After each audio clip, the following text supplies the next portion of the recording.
Deus que abençoe. Alguém com senso nessa faculdade, graças a Deus. Bueno, vamos a dar un pequeño repaso de fiebre, lo más importante. Y hay que recordar que la fiebre es un signo, también un síntoma. Podemos observar cuando uno siente que tiene fiebre. Cuando se inicia la parte de semiología médica, estudiamos los tipos de fases. Y existe un tipo de fase que es la fase febril. Entonces es un signo la fiebre, también es un síntoma. ¿Por qué? Porque el paciente puede referir que siente fiebre. Él siente el aumento de la temperatura que se acompaña de otro tipo de síntomas. Aparte de eso, la fiebre, ¿qué más es? Es un mecanismo de defensa del organismo.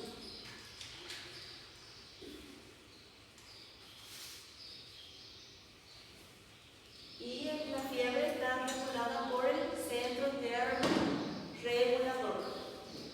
Cuando hay aumento de la temperatura, que no es causada por el centro termorregulador, estamos hablando de una hipertermia.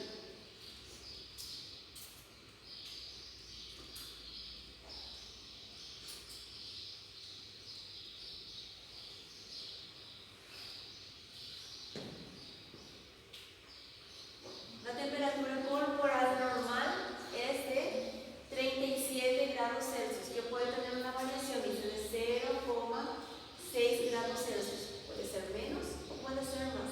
Esas son las variaciones normales. Y luego tenemos la respuesta fisiológica cuando tenemos un aumento de la temperatura. ¿Cuál es la respuesta del organismo cuando la temperatura está por encima de 37 grados Celsius? ¿Cómo se manifiesta la fiebre? ¿Qué es lo que ocurre en el organismo? Dice patología ahí, dice, primero que nada hay una vasodilatación. ¿Qué es lo que va a causar una vasodilatación? Va a causar un cambio en la coloración. La coloración del tejido va a cambiar, va a haber una hiperemia, ¿verdad? Que vamos a ver la piel un poco de color rosa, la fase un poco enrojecida, ¿verdad? Todo eso es por la vasodilatación que ocurre debido al aumento de la temperatura. ¿Por qué? Es un mecanismo de enfriamiento del organismo, la vasodilatación. ¿Qué es lo que busca el organismo? Causa una vasodilatación periférica para poder tener una pérdida de calor. Y eso va a disminuir la temperatura corporal interna.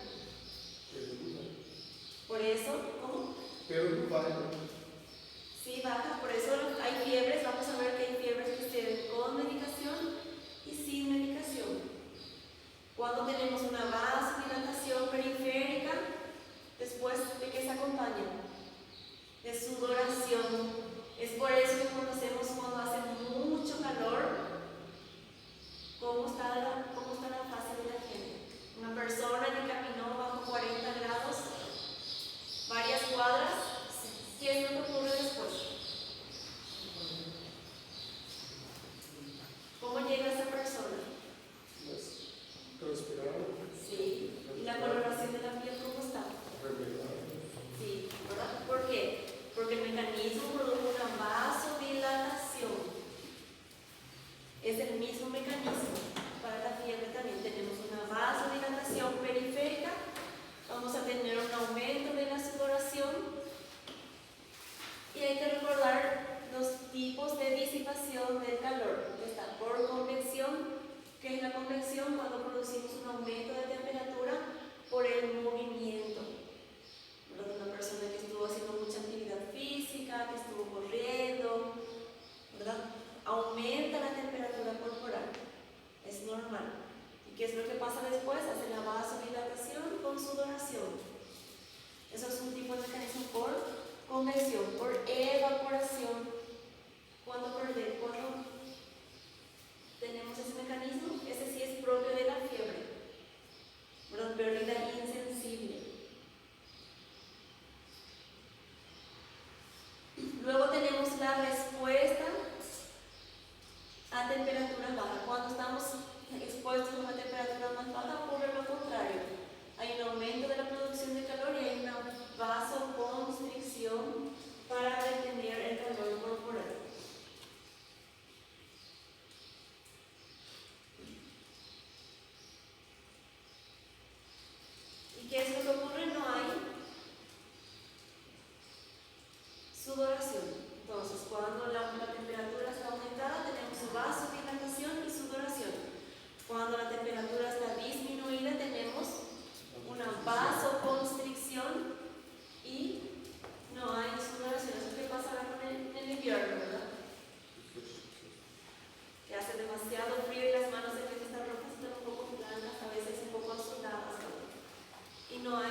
involuntario. Nosotros no podemos decirle al cuerpo, tengo una infección, debo tener fiebre, debo buscar temperatura. Es un proceso automático.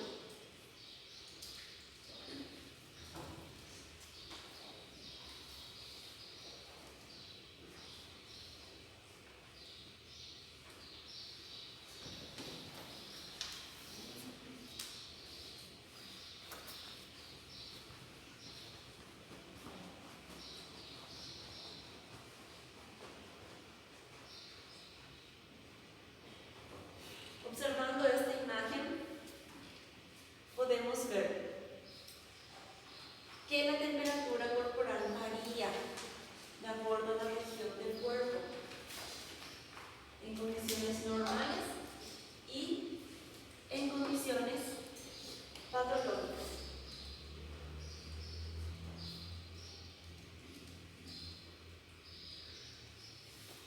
Bueno, la temperatura en la cavidad oral, lo normal es desde 36.8 con una variación de 0.4 grados Celsius, o sea, podemos tener 36.4 hasta 37 grados Celsius en la cavidad oral, 37.2 más o menos puede alcanzar. Y luego esto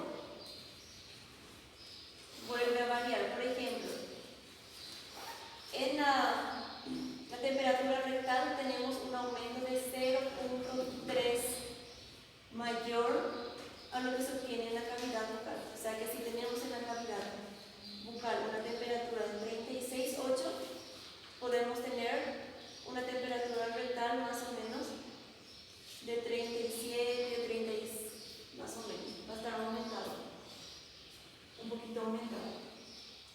Y es mayor también que en la axila. Entonces, la temperatura rectal es 0.3 veces mayor que la cavidad oral y 0.6 grados Celsius mayor que la temperatura axilar.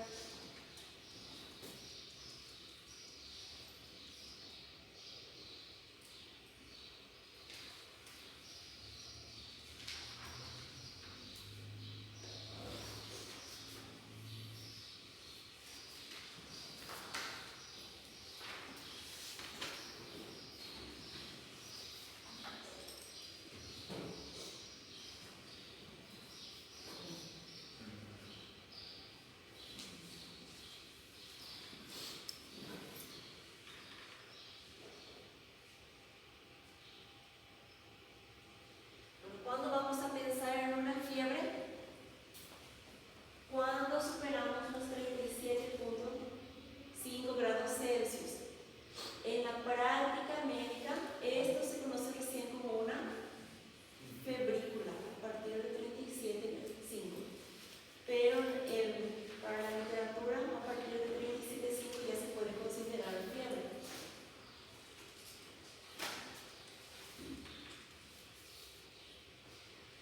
Bueno, es importante también saber que depende también del horario en que se controla la fiebre. Hay que recordar que en horas de la madrugada, inicios de la mañana, el metabolismo está disminuido. Entonces, es normal que disminuya la presión arterial, es normal que disminuya la temperatura corporal. Por eso que si tenemos un registro en horas de la mañana, 5, 6 de la mañana, mayor a 37.2, ya podemos pensar en una febrícula o en una fiebre si es que el paciente ya tiene síntomas. Cuando hablamos de que un paciente ya tiene síntomas, hay pacientes que tienen muy poca tolerancia a los aumentos de temperatura. Pacientes que con 37.5 ya tienen vasodilatación, ya tienen sudoración, tienen escalofríos. Para el cuerpo de ellos esa temperatura ya tiene signos y síntomas propios de la fiebre. Pero ¿qué es lo que pasa muchas veces? Los licenciados no avisan, porque ellos dicen, no, esto no es febrícula, todavía no es para medicar. Pero si el paciente ya está sintomático, ya debemos de medicar. Bueno.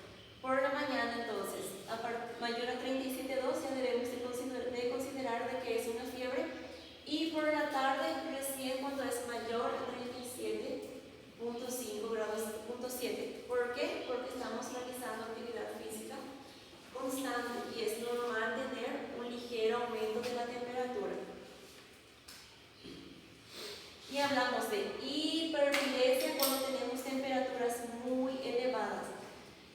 La literatura dice 40, a partir mayor de 41.5 grados Celsius. Otros textos hablan a partir de 40, que ya es una hiperpirexia.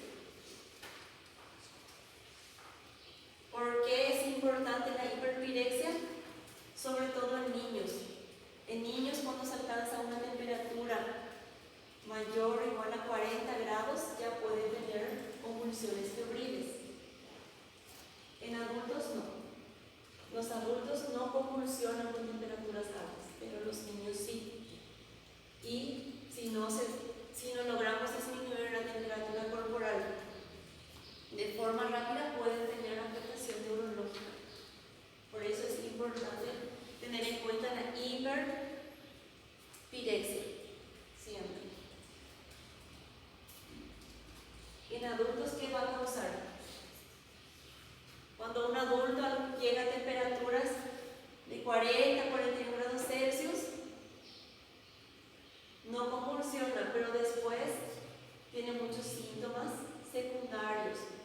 ¿Cuál es el principal síntoma? La mialgia, el dolor corporal intenso. Por eso, pues, cuando un paciente dice que tuvo fiebre, está con mucho dolor corporal, ya podemos pensar que alcanzó los 40 grados Celsius. Otros síntomas que se acompañan ya cuando alcanzamos temperaturas muy altas es el rash cutáneo, el exantema febril.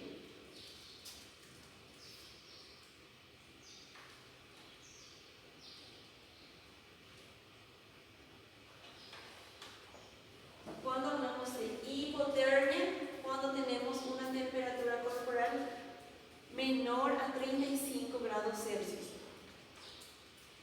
¿Cuáles son las causas principales? Exposiciones a ambientes con bajas temperaturas y en condiciones específicas, por ejemplo, en la sepsis, en el shock, ya sea shock séptico o shock hipovolémico.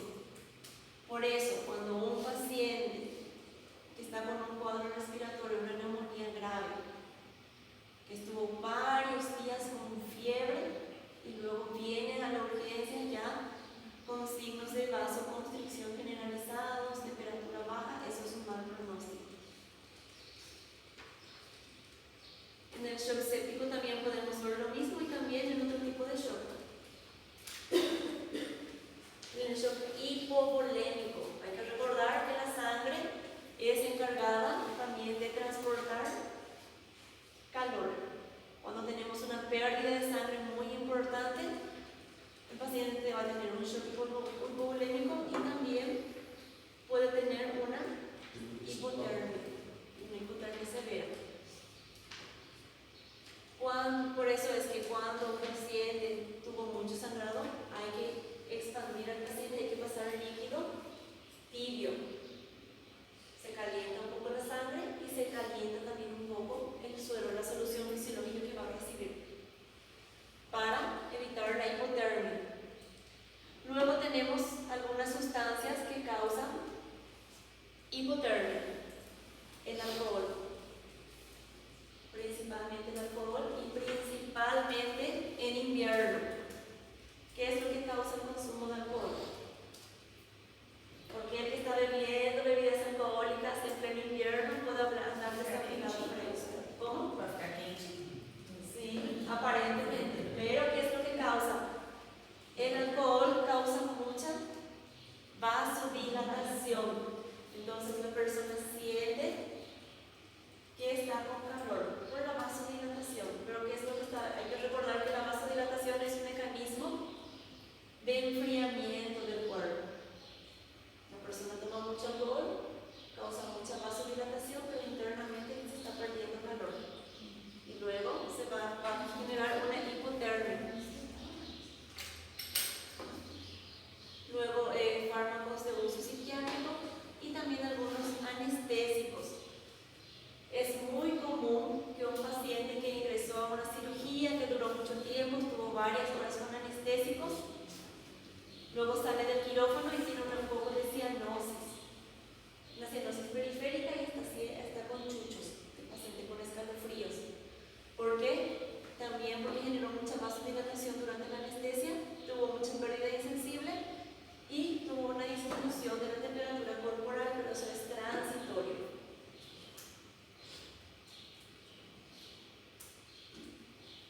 También la marihuana. La marihuana, aparte de generar también vasodilatación, tiene efectos sobre el centro termorregulador.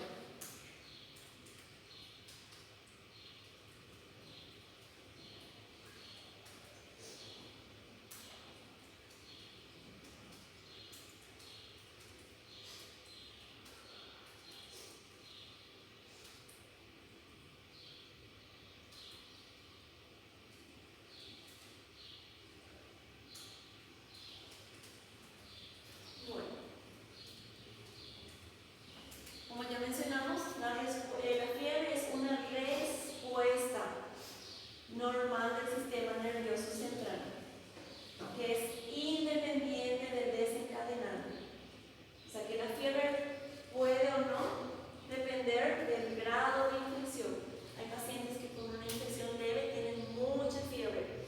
Hay otros pacientes que ya tienen una infección grave y están asintomáticos, no tienen fiebre. ¿Cuáles son esos pacientes? Ancianos y diabéticos.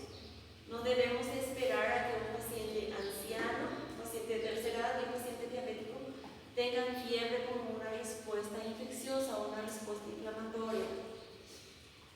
Generalmente ese tipo de esa población no tiene fiebre fácilmente. Bueno, puede haber varios procesos, pueden ser infecciosos o no, para que una persona tenga fiebre. Hay que recordar que la fiebre es una respuesta adaptativa. Entonces, ¿en qué otros casos podemos tener fiebre? Procesos infecciosos es muy fácil. En los pacientes, en los procesos neoplásicos. Hay que recordar que las células neoplásicas son células extrañas al organismo. Y una vez que se reconoce como algo extraño, el cuerpo va a tratar de eliminar. Es por eso que los pacientes con neoplasias tienen fiebre. La fiebre es un síntoma cardinal para el diagnóstico de una neoplasia.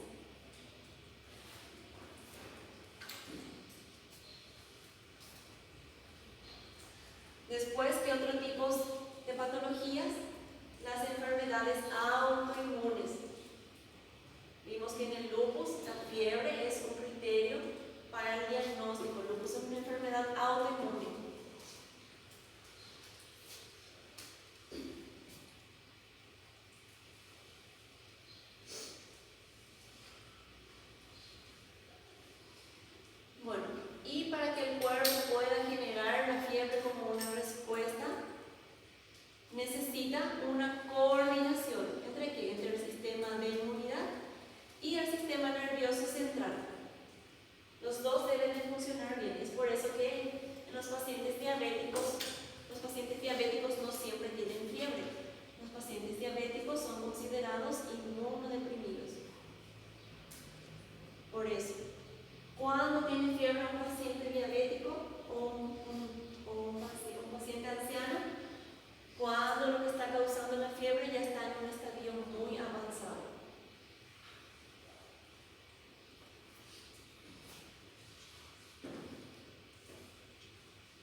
aparte de la PCR, ¿qué otro marcador conocen?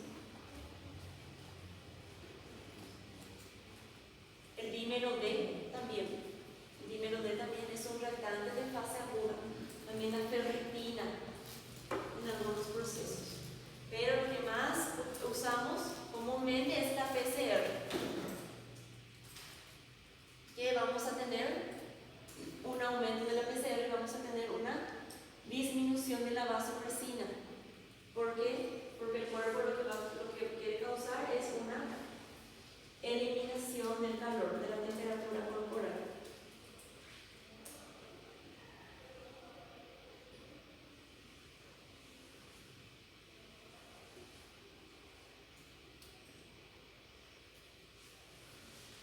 Después,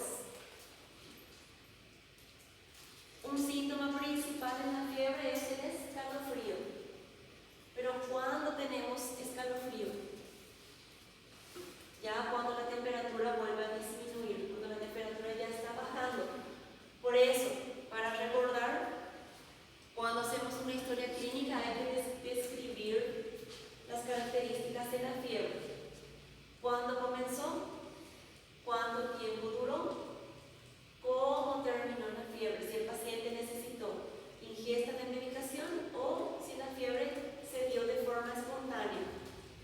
Después hay que preguntar, hay que describir si la fiebre terminó en crisis o en lisis. ¿Cuándo hablamos de que la fiebre terminó en lisis?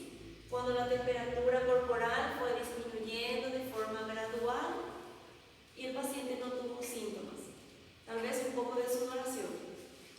Cuando hablamos de que la fiebre terminó en crisis, cuando el paciente presenta escalofríos.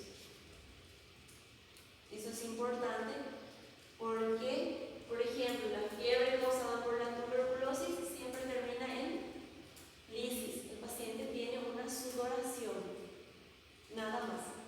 Cuando es un proceso infeccioso, como una neumonía, la fiebre por lo general siempre termina en crisis. Entonces, cómo termina la fiebre del paciente nos va también a orientar para realizar el diagnóstico. Entonces, hay que preguntar inicio, tiempo de duración, la frecuencia, cuántas veces en el día o en qué horarios del día. Siempre hay que preguntar la frecuencia. Luego, si la fiebre requirió de medicación o no y cómo terminó. El paciente siempre va a referir si tuvo escalofríos o si solamente tuvo sudoración.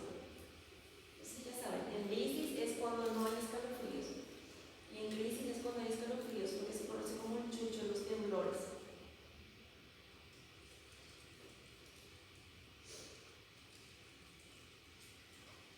Luego también tenemos búsqueda de ambientes cálidos. El paciente que está con fiebre siempre busca más calor.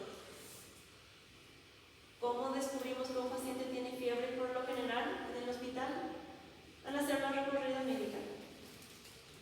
Que el aire está funcionando a temperaturas bajas para enfriar la temperatura por el calor excesivo, pero el paciente está tapado hasta el cuello porque siente demasiado frío. Destapamos y está con aumento de la temperatura. Luego, anorexia. Hay una falta de apetito. El paciente que está con fiebre, temperatura corporal elevada, casi nunca tiene apetito. También hay somnolencia y reducción de la actividad física. El paciente tiene todos estos componentes, anorexia, somnolencia, reducción de la actividad física, es lo que se conoce comúnmente como decaimiento del estado general.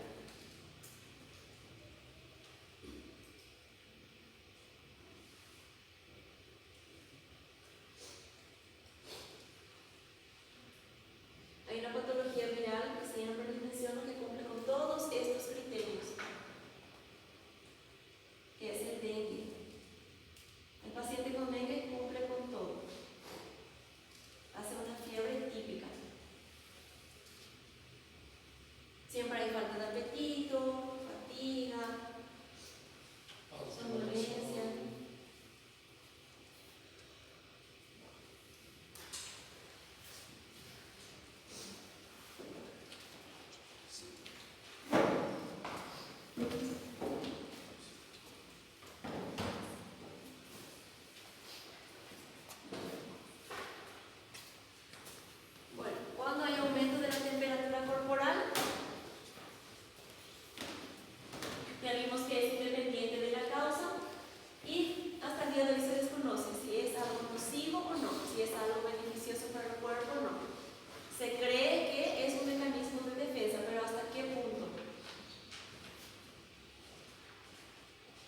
Luego tenemos efectos sobre la inmunidad innata.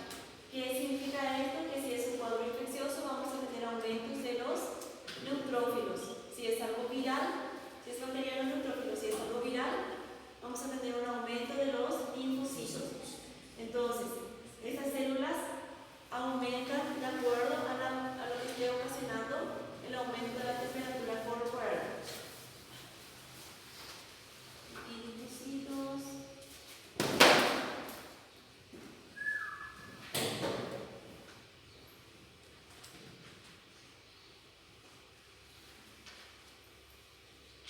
Luego, vamos a hacer el diagnóstico diferencial con la fiebre versus la hipertermia. Bueno, la hipertermia vamos a tener cuando tenemos una producción excesiva de calor. Y hay una pérdida de la regulación central, ya no actúa el centro regulador.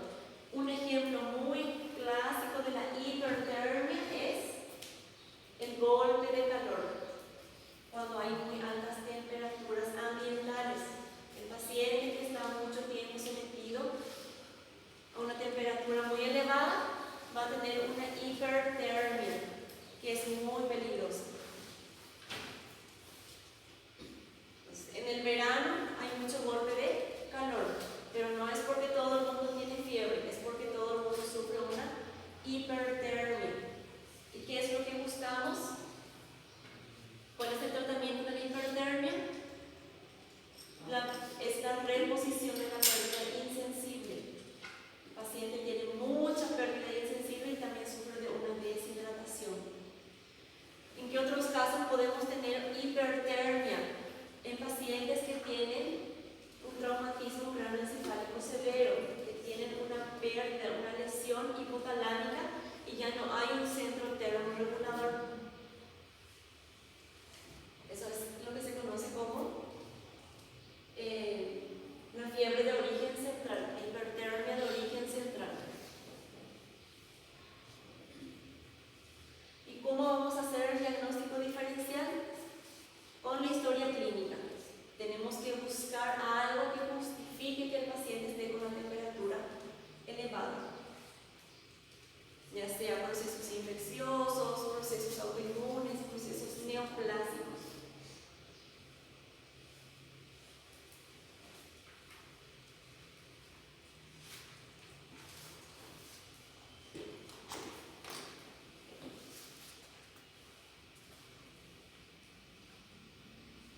Y aquí tenemos, ¿cuándo podemos tener una hipertermia? Las causas más comunes son ejercicio físico, cuando realizamos actividad física intensa a altas temperaturas ambientales. Golpe de calor. Luego tenemos la hipertermia maligna, que puede ser causada también por anestésicos, o el síndrome neuroléptico maligno, que es cuando tenemos una afectación del sistema nervioso central y está afectado directamente al centro termorregulador. Luego tenemos las causas hormonales, lo más común es la tirotoxicosis o por feocromocitoma, y las causas neurológicas. También se suele ver bastante después de una CV, ya sea isquémico o hemorrágico. Un paciente que tuvo un accidente cerebrovascular muy extenso puede tener hipertermia. Es frecuente de ver, a veces es transitoria y a veces no. Luego, causas que van a predisponer es la deshidratación, también el uso de anticolinérgicos y el consumo de drogas.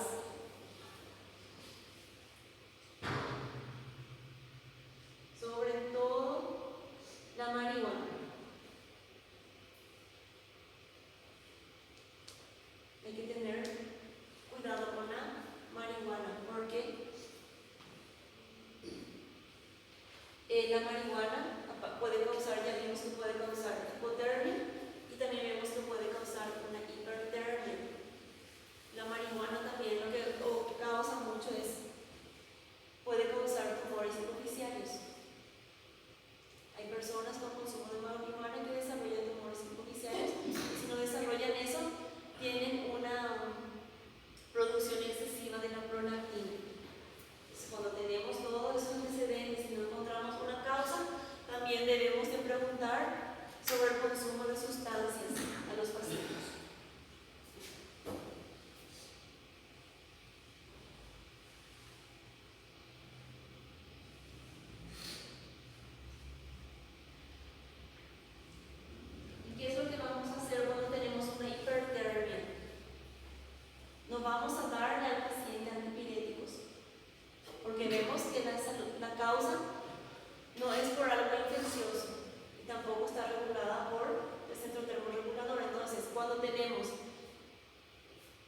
una hipertermia por exceso de ejercicio físico o de golpe de calor, lo que hacemos es hidratación.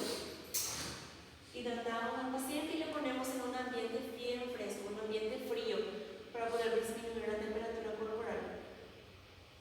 Generalmente cuando tenemos una hipertermia debido a una intoxicación por la anestesia o cuando es una hipertermia del sistema nervioso central, lo que funciona muy bien para bajar la temperatura en esos casos es la morfina. Pero los antipiréticos no son útiles.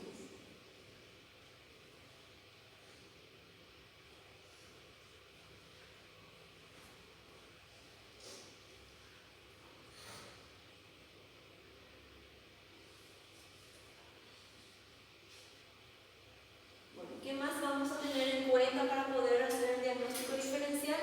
El registro térmico. Esto vamos a usar ya cuando el paciente está hospitalizado.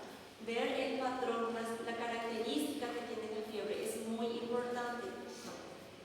Vamos a ver enseguida por qué.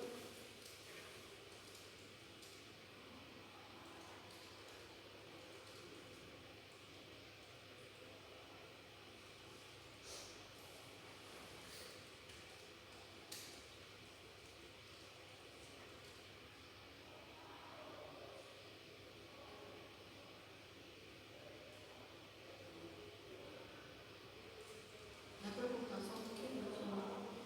¿Cómo? Voltar só um pouquinho?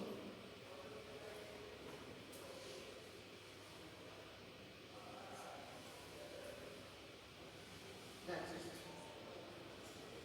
Bueno, el patrón de la fiebre nos va a orientar al diagnóstico. No es lo mismo una fiebre que se presenta en cualquier horario del día a una fiebre que siempre aparece a la misma hora. Hay pacientes que tienen fiebre todos los días a las 3 de la tarde. Hay pacientes que tienen fiebre todas las mañanas, todas las noches. O pacientes que tienen fiebre cada 3 días o cada 6 días, siempre. 3 días, fiebre. 3 días, fiebre. Vamos a ver por qué es importante. Cuando realizamos el interrogatorio, debemos de preguntar. Porque el paciente siempre recuerda en qué horario se tiene. Está el paciente, por ejemplo, en el caso de Elena, que dice: tuve fiebre todo el día. O tuve fiebre en la mañana, al mediodía, en la tarde, en la noche. Una fiebre continua, que no respeta horarios. Siempre debemos de preguntar y hacer un interrogatorio dirigido sobre el horario de la fiebre. Pero não é muito alta, né, doutora? ¿Cómo? Pero não é muito elevada a febre. No entiendo. Isso era conveniente se o febre não a temperatura muito elevada. No es muy elevado, porque tiene un horario específico. E tem torno de 39 ou menos? Hay casos 39, a veces 40, a veces 38. A média é 38, né? 38, 38,5. Así es.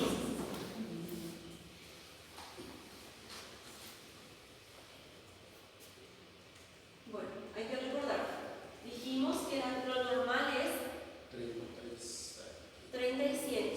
Y lo normal es que en horas de la mañana tengamos una temperatura menor a 37. ¿Y qué empezamos? Tenemos la fiebre con inversión del ritmo circadiano. ¿Qué quiere decir eso? Que es al revés.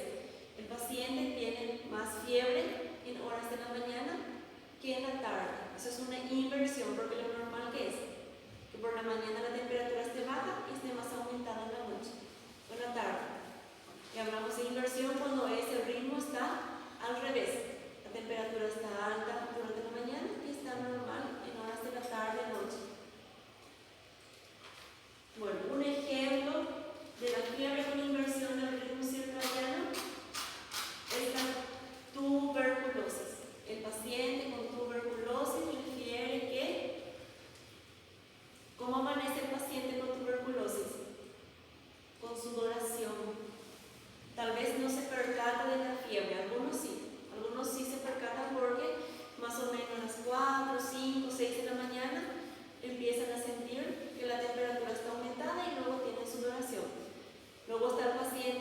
que no se percata de la sudoración, pero sí se percata que todas las mañanas amanece mojado porque tuvo mucha sudoración. Entonces, la tuberculosis es un ejemplo de una fiebre con inversión del ritmo circadiano. Luego tenemos la fiebre con 2 picos diarios. Tenemos lo que es la enfermedad de Still, que es un tipo de artritis. Y también podemos ver en casos de endocarditis. Bueno, entonces la fiebre con 2 picos diarios es el paciente que tiene fiebre a las 9 de la mañana a las 3 de la tarde. Al día siguiente a las 9 de la mañana a las 3 de la tarde. Respeta siempre el mismo horario.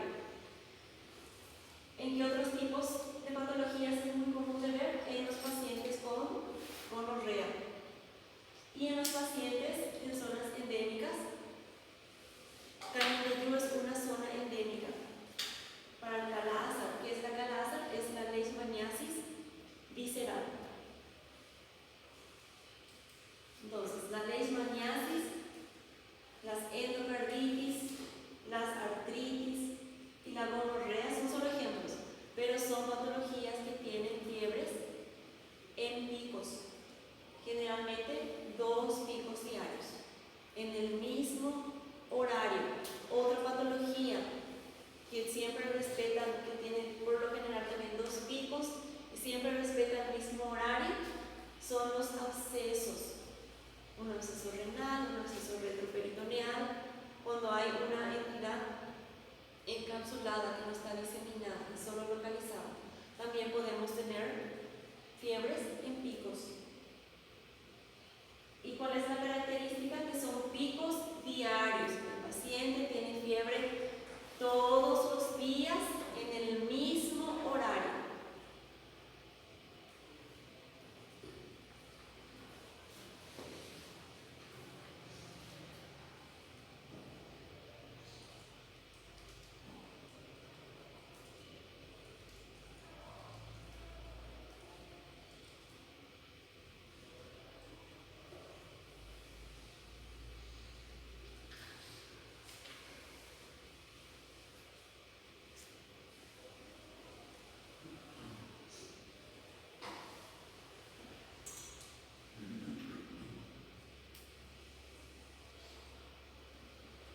Luego tenemos la fiebre intermitente. ¿Cuál es la característica de la fiebre intermitente? El paciente tiene fiebre todos los días en el mismo horario, pero después la temperatura alcanza temperaturas corporales normales. El paciente después de ese pico de fiebre tiene una temperatura corporal normal. Y otra vez tenemos aquí los abscesos y las tuberculosis y los linfomas.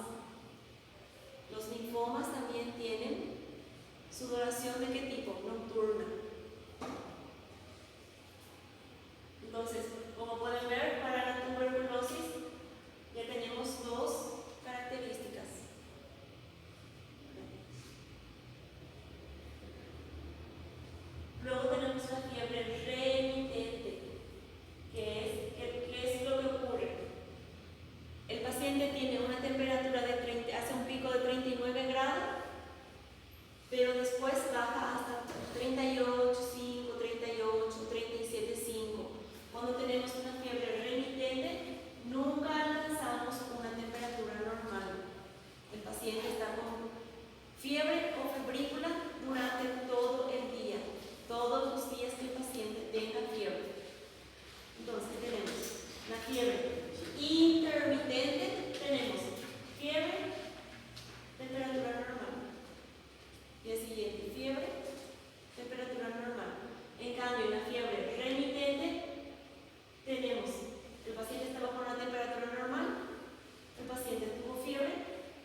aumentar 0.6 o disminuir en 0.6 grados Celsius. Tampoco alcanzamos una fiebre,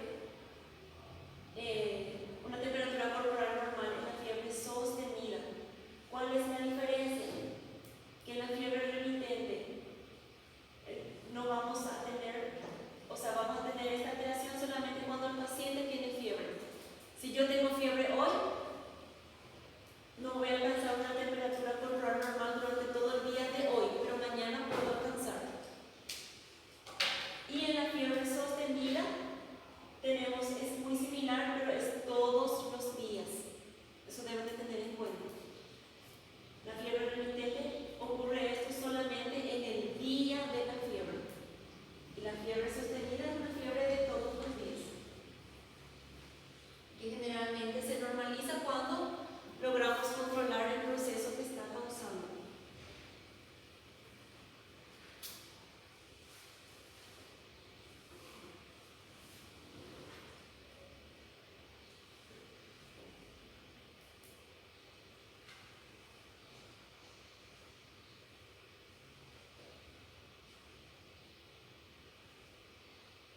Luego tenemos la fiebre recurrente.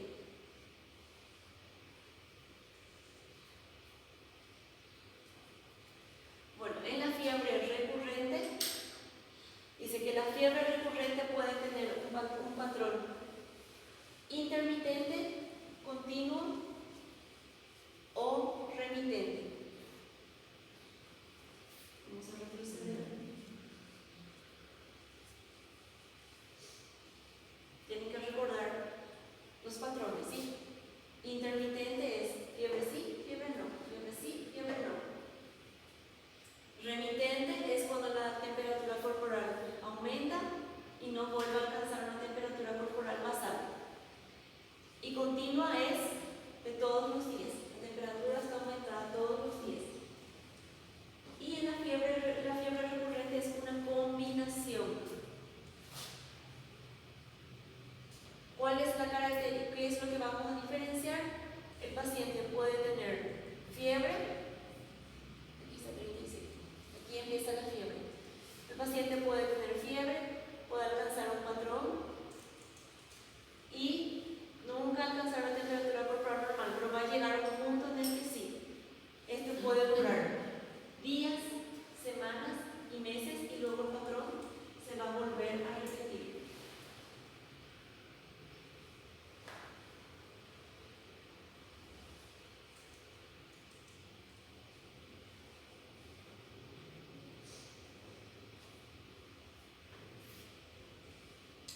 Entonces, hay que recordar que esto es más corto, ¿verdad? Puede durar un día, 2 días, pero en cambio la fiebre recurrente puede pasar mucho tiempo hasta que el paciente vuelva a presentar el mismo padrón. Y se le conoce como fiebre endromedario o joroba de camello. Y aquí están los días. Como pueden ver, aquí pasaron más o menos 7, ¿verdad? Luego hubo días de epilepsia y luego comenzó a subir la temperatura gradualmente. Sí. Porque estava saindo lá no hospital para pegar essas listas do doutor. Eu tenho que pegar o dia 19h30, posso ir? É que eu tenho que pegar no doutor Nicolas, que eu peguei lá. Ah, sim. Aí eu posso ir. Sim. Essa lista de chamada vinha, a senhora deixa as meninas responder por mim? Está bien. Obrigada. ¿Cuál es tu nombre? Patrícia. Obrigada.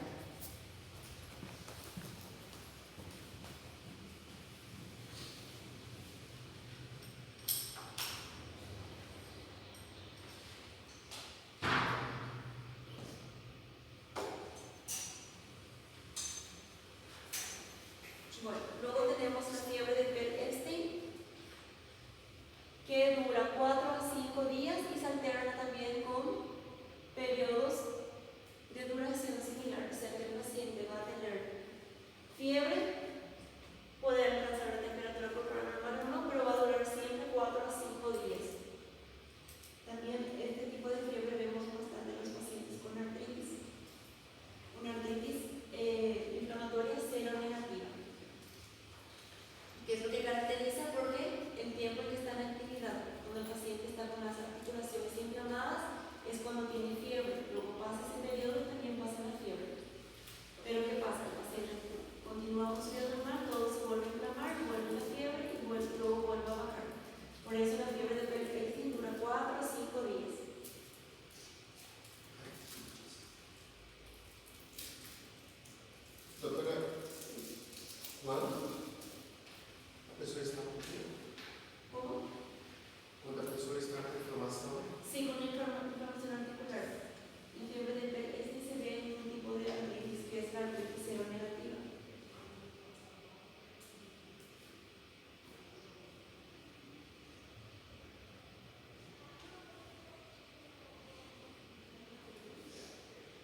también podemos tener otras causas de fiebre, que pueden ser enfermedades inflamatorias como las enfermedades autoinmunes y las causas, los traumatismos. Un paciente con traumatismo craneoencefálico o un politraumatizado puede tener picos febriles aislados, pero no vamos a tratar. Un paciente que tuvo una fractura de fémur puede tener fiebre, sobre todo cuando es un proceso agudo. Hay que recordar que los traumatismos dijimos que también pueden aumentar los marcadores contractantes de fase aguda, y eso el cuerpo puede interpretar también como algo extraño y el paciente tiene un pico febril aislado.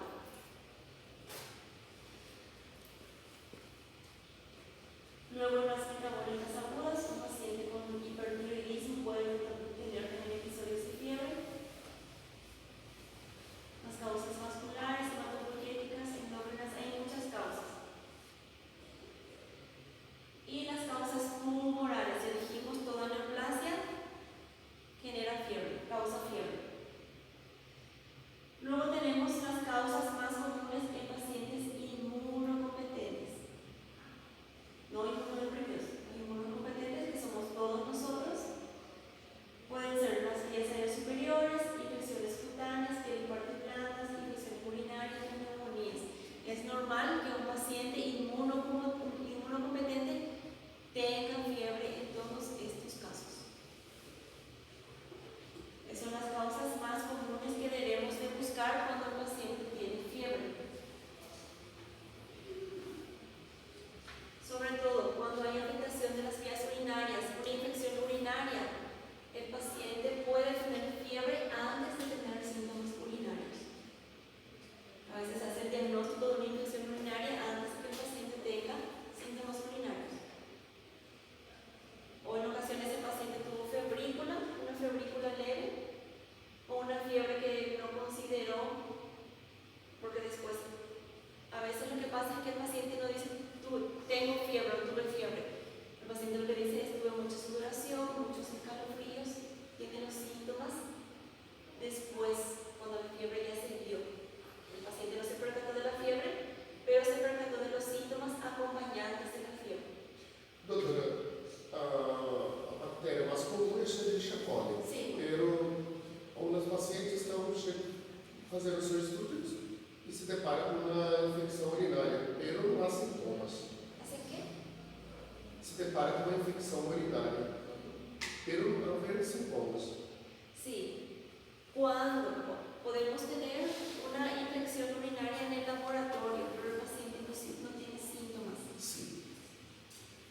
¿Cómo se llama eso? Eso es una bacteriuria asintomática. ¿Se trata o no se trata? Se trata? No se trata. Não se trata. La bacteriuria asintomática no se trata. Vamos a tratar una orina patológica cuando el paciente tiene síntomas o cuando el paciente tiene fiebre. Si no, no. ¿En quiénes se trata una bacteriuria asintomática? En los inmunodeprimidos, pero no en todos.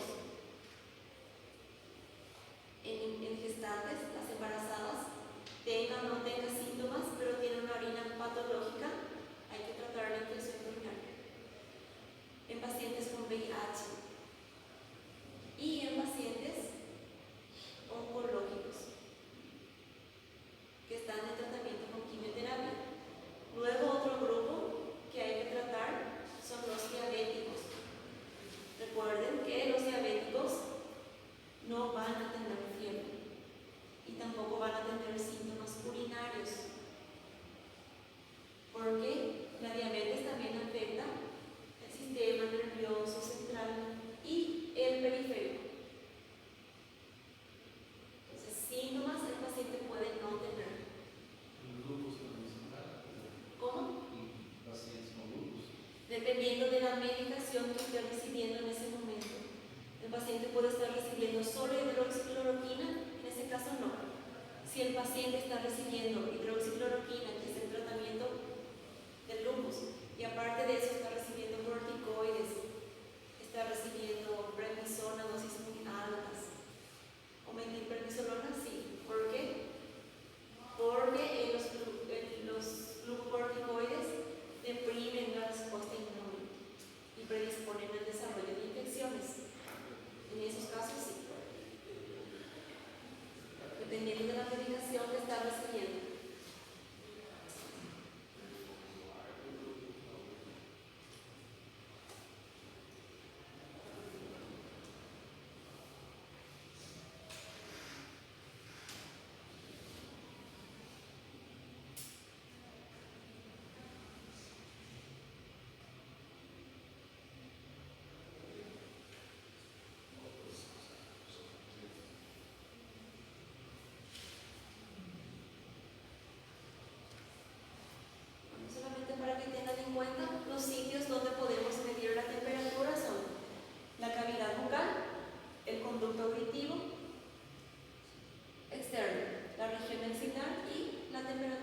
asociados a la fiebre, que ya mencionamos varias veces, que es el decaimiento del estado general.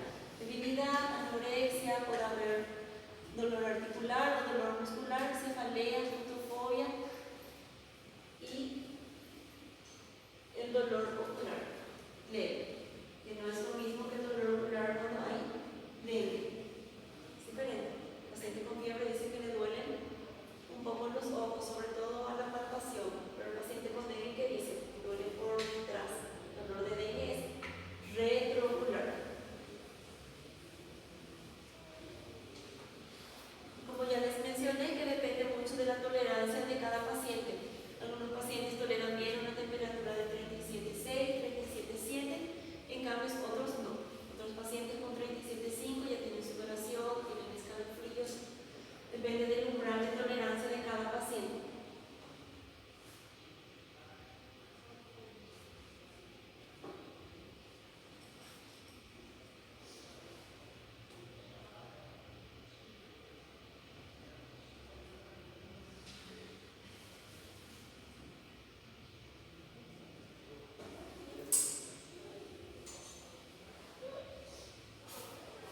Puede haber fiebre con escalofríos cuando la fiebre inicia de forma brusca, no fue una fiebre gradual. Una fiebre que inició con una febrícula y fue subiendo la temperatura. Hay casos, sobre todo casos infecciosos como la neumonía, infección urinaria, las colangitis, que el paciente presenta fiebre de forma brusca y puede tener escalofríos. Podemos ver también en las infecciones virales y en los procesos paraneoplásicos, sobre todo en los linfomas.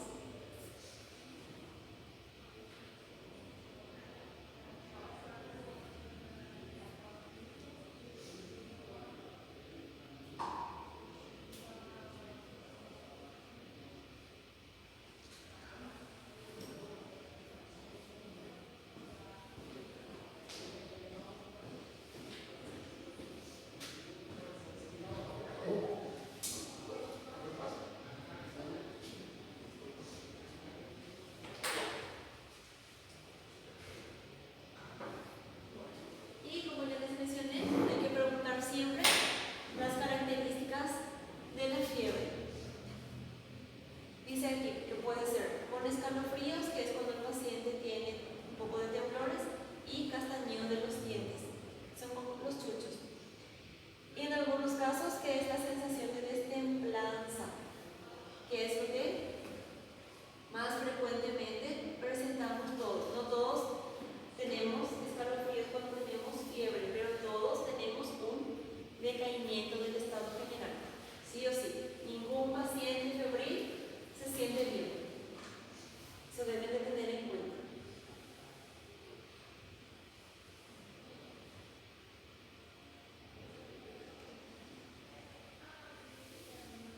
Y esto sí es importante y es pregunta de examen. La fiebre genera taquicardia. ¿Cuánto de taquicardia? 10 latidos cardíacos por cada grado Celsius que esté aumentado.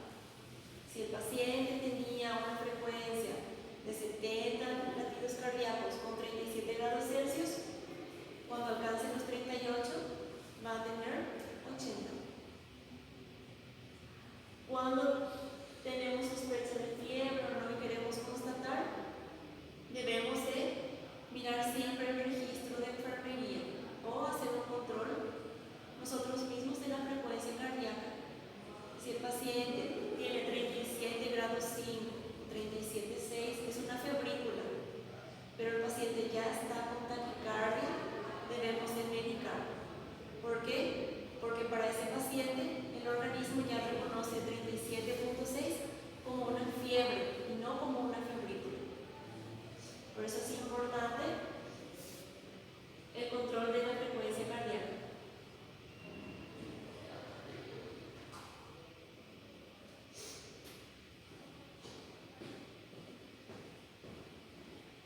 Bueno, luego debemos tener también en cuenta la taquicardia.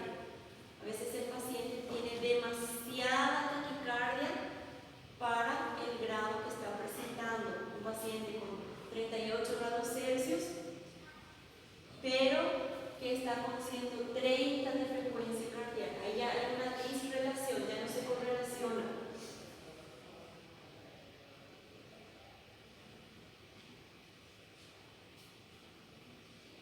¿Y qué es lo que dice? Que cuando tenemos esa disrelación ya no debemos de pensar en una causa infecciosa. Uma endocardite. ¿Cómo? Como uma endocardite ou não? No, la endocarditis es infecciosa. Sim. Sí, pero debemos de buscar ya otras causas cuando tenemos una disrelación. Dice que puede ser infecciones mediadas ya por toxinas. Cuando tenemos una gangrena gaseosa. ¿En qué caso se puede ver eso? La gangrena de Fournier. ¿Qué es lo que pasa en ese caso? Aparte del proceso infeccioso localizado, también ya está habiendo producción de anaerobios. Es una infección mucho más severa. Por eso ya hay una disrelación de la temperatura. Debemos de pensar en algo más severo y debemos actuar más rápido. Un paciente que está con 130, 120 de frecuencia cardíaca, pero tiene 38 de temperatura. Ya no hay una posibilidad de una regulación correcta. Porque lo más probable es que ese proceso ya lleva tiempo y ya se van agotando los mecanismos de compensación.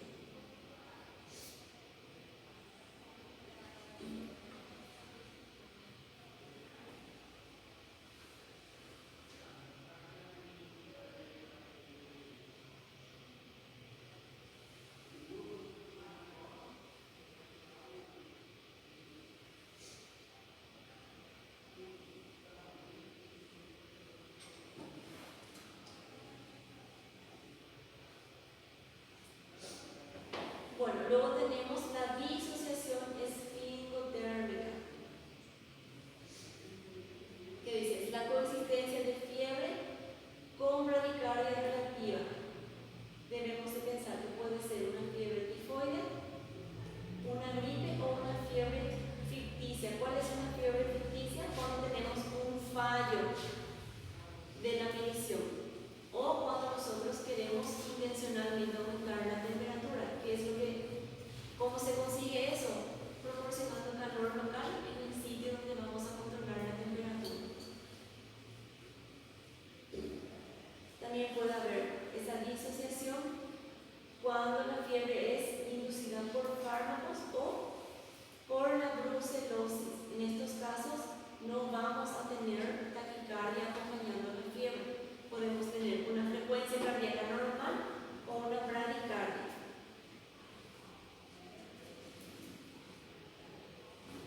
Luego también puede haber manifestaciones neurológicas. ¿En quienes vamos a ver? Por ejemplo, las convulsiones febriles en los niños. Puede haber también, pero de forma muy aisladas, en los adultos mayores y en los alcohólicos. Ahí en esos pacientes podemos tener. Puede haber también convulsiones, pero más comúnmente hay delirios o confusión. Un paciente adulto mayor que está con alteración del estado de conciencia. La alteración del estado de conciencia siempre debemos de especificar a qué nos referimos. Alteración del estado de conciencia puede ser un paciente que está confuso, un paciente que está con delirios o un paciente que está comatoso.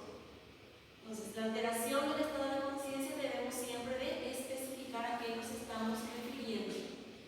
En adultos mayores es muy común el síndrome confusional agudo por fiebre. El familiar que trae al abuelito a las urgencias, no por la fiebre, sino porque el paciente está confuso, no le conoce al familiar, empieza a decir incoherencias. No le controlamos la temperatura, pero le controlamos la temperatura en urgencias y el paciente está con fiebre. Solucionamos la fiebre,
Bueno, la fiebre en adultos mayores se puede estar ausente o puede presentarse con delirios o confusiones o coma. Un paciente puede estar somnoliento o puede estar comatoso. ¿Cuándo hablamos de coma?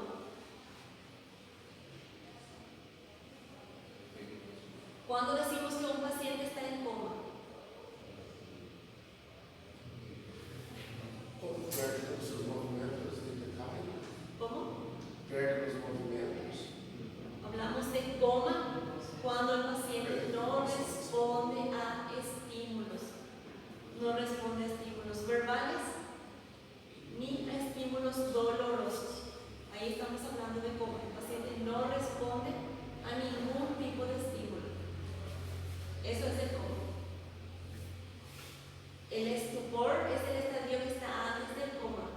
¿Cuándo es estupor? Cuando el paciente responde solo a estímulos dolorosos. Cuando es somnolencia, cuando el paciente está somnoliento, cuando responde a estímulos verbales.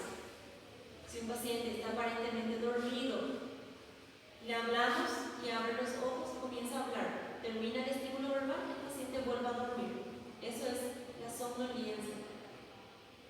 El estupor es cuando el paciente le hablamos, no abre los ojos, no emite ningún sonido, ninguna respuesta, pero le generamos un estímulo doloroso y eso causa que el paciente despierte. Pero una vez que pasa el estímulo doloroso, el paciente vuelve a dormir. Eso es el estupor. Y el coma es cuando ya no responde a ningún estímulo.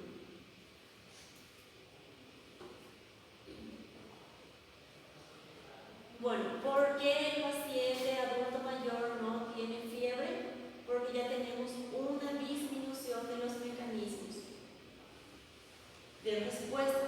El paciente tiene una disminución de la respuesta al frío, entonces no va a tener escalofríos.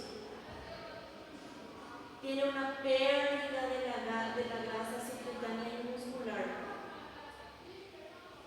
El paciente adulto mayor de por sí es un paciente que ya tiene una disminución de la sudoración.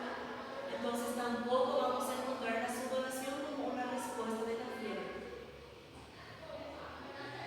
Hay una respuesta vasoconstrictora periférica inadecuada y ya tenemos una desincronización del ritmo circadiano de producción y pérdida de calor. El paciente adulto mayor por lo general tiene una inversión del ritmo circadiano. ¿Qué quiere decir eso? El abuelito duerme durante todo el día y está despierto durante la noche. Entonces, ¿cómo va a estar también el centro termorregulador? Va a estar invertido. No nos va a servir eso como un parámetro de referencia. Bueno, ¿cuál es la implicación clínica?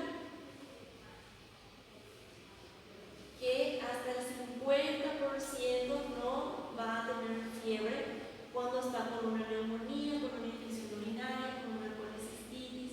No van a tener fiebre. ¿Y qué va a producir eso? Va a producir una progresión y empeoramiento del cuadro infeccioso. ¿Cuándo va a tener fiebre? Si es que llega a tener fiebre, cuando el cuadro infeccioso ya está en una etapa muy avanzada. Y por eso tiene una mayor mortalidad por infecciones. ¿Qué quiere decir eso? Que el paciente adulto mayor, si tiene un cuadro de neumonía o un cuadro de infección urinaria, tiene un aumento de la tasa de mortalidad para ese paciente.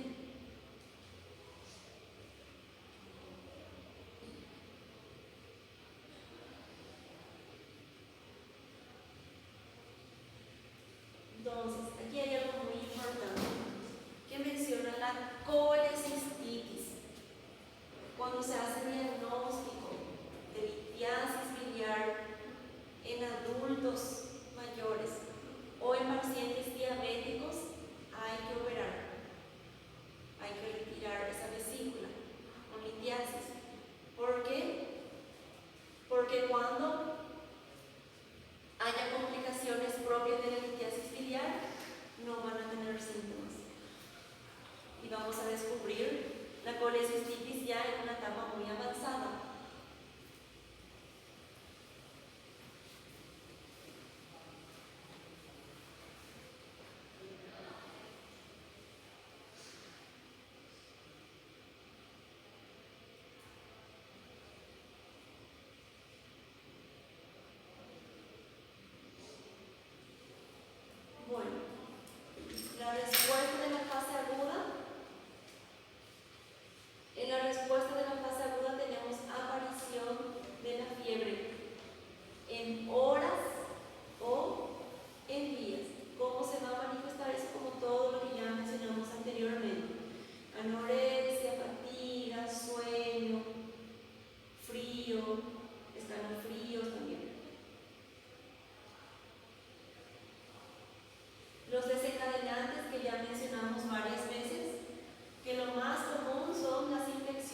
causas infecciones.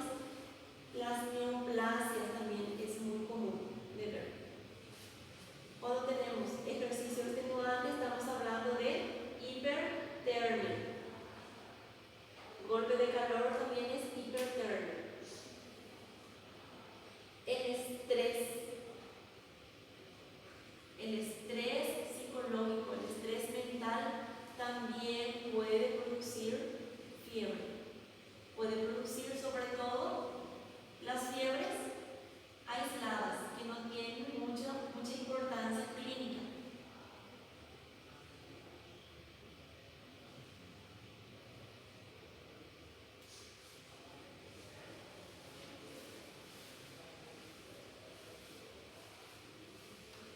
Como ya les mencioné, la fiebre es muy importante y es un síntoma y un signo. El paciente puede referir fiebre y nosotros podemos constatar la fiebre en el examen físico.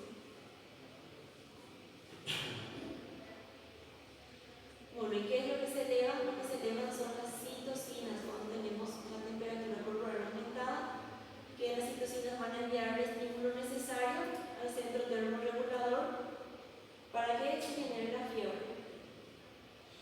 También vamos a tener un aumento de los reactantes de la fase aguda, sobre todo el PCR. Y pueden activarse sistemas metabólicos, endócrinos y también los inmunitarios. ¿Cuál es la finalidad de la fiebre? Es la respuesta al estímulo agresivo. Por medio de la fiebre, nosotros podemos percatarnos de que hay un proceso extraño en el organismo.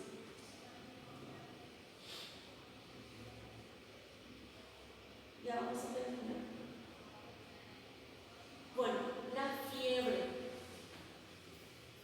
La duración de la fiebre es muy importante. Menor a 15 días podemos considerar todavía una fiebre normal. Una fiebre de más de 15 días estamos hablando de una fiebre prolongada. ¿En qué casos es importante la duración de la fiebre? Para hacer el diagnóstico de tuberculosis, neoplasias, leishmaniasis. Ahora, todas esas son causas de fiebre prolongada, fiebre mayor de 15 días.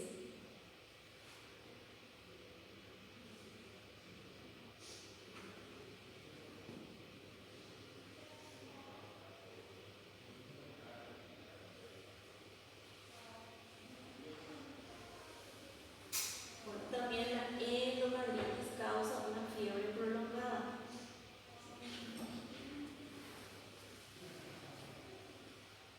Bueno, ¿cuáles son los signos de la fiebre? Podemos tener cefalea y confusión mental. También podemos tener lesiones purpúricas o petequias.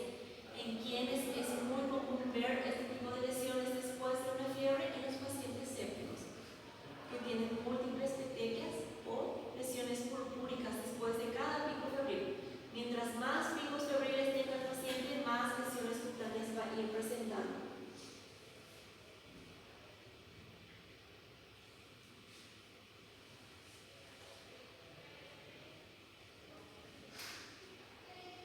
También podemos tener fiebre de ojos, podemos tener petequias conjuntivales asociadas a la fiebre.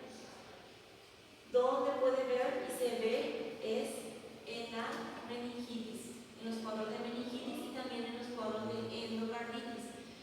Muchas veces el paciente viene a urgencias porque ya tiene una fiebre de más de un mes de duración y durante el examen físico ya nos percatamos de que tiene pequeñas petequias en la conjuntiva.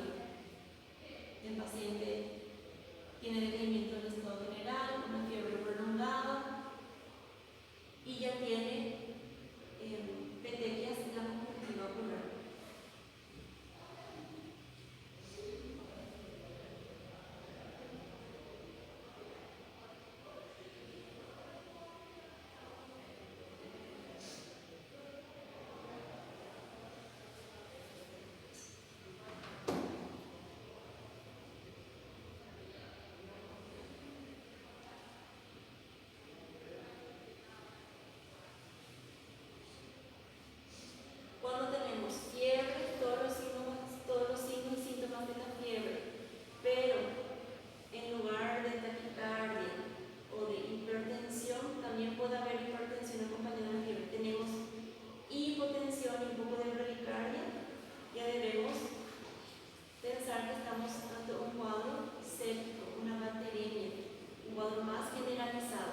Y esto es muy importante.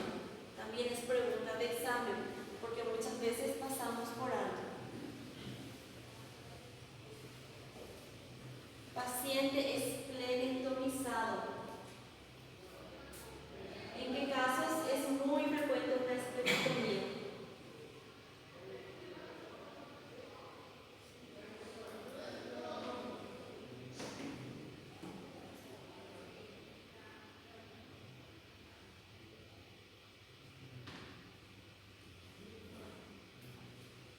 Paciente que va en moto, en una motocicleta, a una velocidad muy aumentada, ¿qué es lo que causa? Traumatismo esplénico por el impacto con el manubrio. Y se realiza con mucha frecuencia una esplenectomía por una lesión, una rotura esplénica. ¿Qué es el vaso? Es un órgano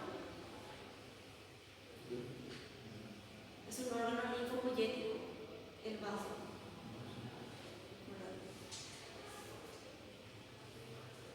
El vaso no solamente sirve para el secuestro de productos sanguíneos que ya cumplieron con su signo vital. Es un órgano linfopoyético también. Un paciente esplenectomizado debe recibir sus vacunas, sí o sí. ¿Qué vacunas? Debe recibir vacunas contra el meningococo, contra el influenza también, y con la influenza común. Y el meningococo. Si un paciente viene con fiebre de urgencias y en el examen físico, porque el paciente no refirió, para él no era importante, tiene fiebre, en el examen físico encontramos una cicatriz enorme en el hipocondrio izquierdo. ¿Qué le vamos a preguntar? Sí, puede ser el vaso o puede ser el riñón. Hay que preguntar qué fue, por qué fue la cirugía y qué órgano él perdió en esa cirugía. Si dice que le sacaron el vaso porque tuvo un accidente de tránsito y el paciente está con fiebre, es una emergencia, no es una urgencia, es una emergencia médica. Paciente esplenectomizado con fiebre es una emergencia médica. Y es muy común que el paciente no reciba las vacunas. ¿Por qué? Porque las vacunas deben aplicarse 10 a 15 días después de la cirugía. El paciente se va a la casa y nunca más vuelve a comprar las vacunas. Paciente neutropénico con fiebre. Cuando hablamos de neutropenia, recuento de neutrófilos menor a 1000. El paciente puede tener 5000 de glóbulos blancos, pero tiene menos de 1000 de neutrófilos. Eso es una neutropenia. Cuando un paciente con neutropenia tiene fiebre, eso quiere decir que los neutrófilos están por debajo de 500. Eso es una neutropenia febril y también es una emergencia médica. ¿Por qué es una emergencia médica? Porque el paciente que tiene menos de 500 de neutrófilos no tiene mecanismos de defensa contra infecciones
una colangitis también.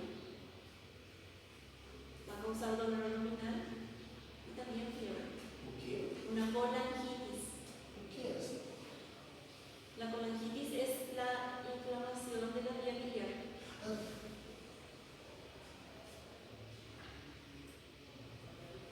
Bueno, dice, en cuanto a la temperatura rectal, es raro que supere los 39 grados Celsius.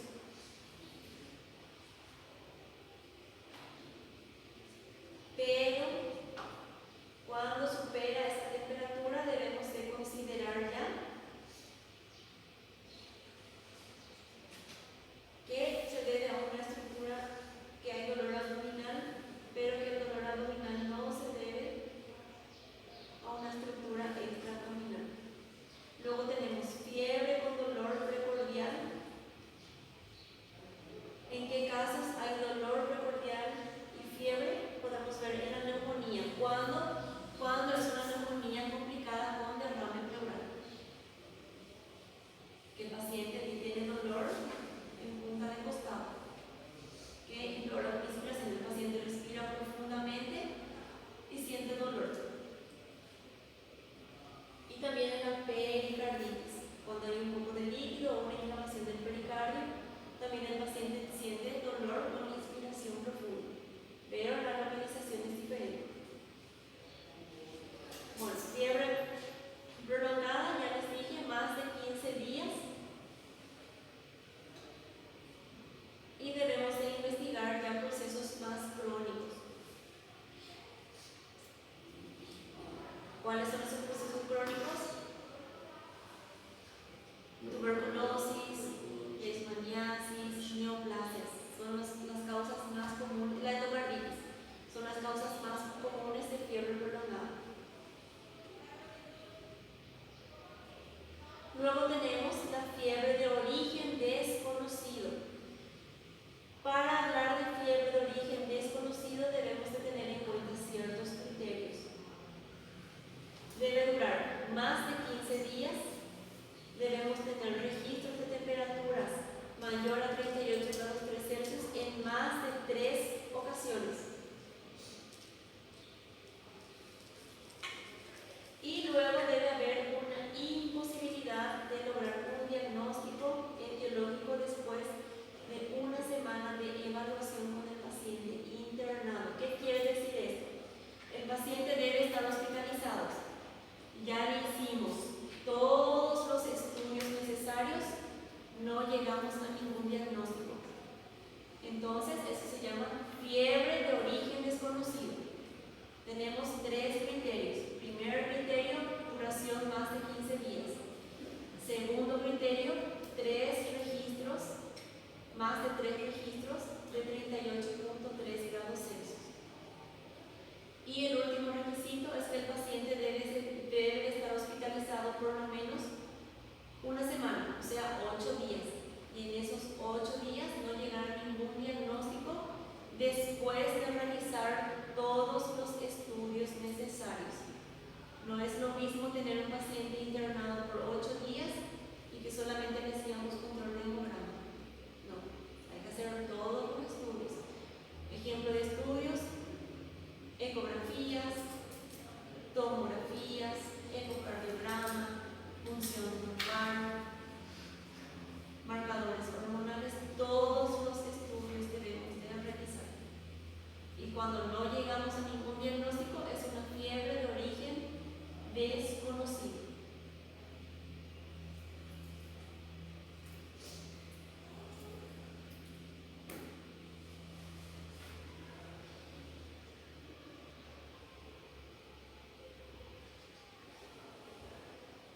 Bueno, otra forma de catalogar la fiebre de origen desconocido es, debemos de tener esto: más de 15 días, más de 3 registros de temperatura, pero el paciente no quedó hospitalizado.